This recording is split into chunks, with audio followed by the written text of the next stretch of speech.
And you hear it all the time. If educators don't feel like they're getting enough money from Tallahassee, they ought to try going out and doing some private fundraising before they ask for more tax dollars. That seems to be where the foundation comes in sometimes. What do you make of that? Absolutely. So thanks for having me. First of all, Matt, appreciate that. And thanks for allowing me to talk a little bit about Brevard Schools Foundation, because what we do is to fill education and funding gaps for our students and teachers in Brevard County. And so when we see dynamics at the state level with the budget, and we understand that there are perhaps teachers facing headwinds for having the supplies they need in their classrooms, teachers feeling like they're not supported for innovation in the classroom. Maybe they have a bright idea and they want to see that materialized. And we see families who have maybe an unfair share amount of struggle, an economic challenge, and they need support to get through and to be successful. These students need our support. And so that's where the foundation comes in. So when we see a dynamic like a flat or a shrinking budget at the state level, really what that means to us is to kind of buckle up, right? Because we know there's going to be an increased need. Not to mention other dynamics that are happening around the same time, like lately we've had an influx of hurricane displaced people, hurricane refugees from Puerto Rico, U.S. Virgin Islands, Florida, Texas, I think even Georgia.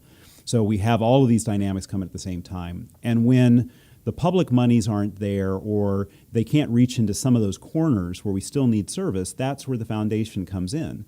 And so, for example, the Brevard Schools Foundation, we will support teachers who've got bright ideas. You talk about, keeping teachers engaged as part of your question there. That we want to help those teachers who've got bright ideas to be able to implement them. And so we have a program at the foundation called the Bright Ideas Classroom Grant. It's a competitive grant, so the teachers have to articulate the outcome they want. They have to make a compelling case for it. So they have that skin in the game. And when they come out of that, if they're awarded the grant, and it's reviewed by individuals in the community, typically business people or folks who've got a perspective and keen judgment for an investment, and when they come out of that, then we've seen some tremendous results. We've seen engaged students. We've seen teachers who are more fired up, who feel like they're supported by their community.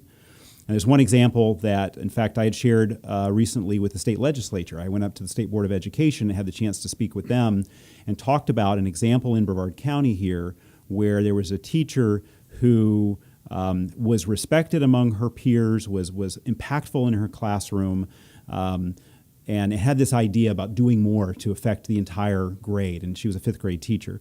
And so she wrote a Bright Ideas Classroom grant, which she won. And it applied to science education across all the fifth grade. And this particular school, the year prior, had about a 50% pass rate on their science for fifth graders.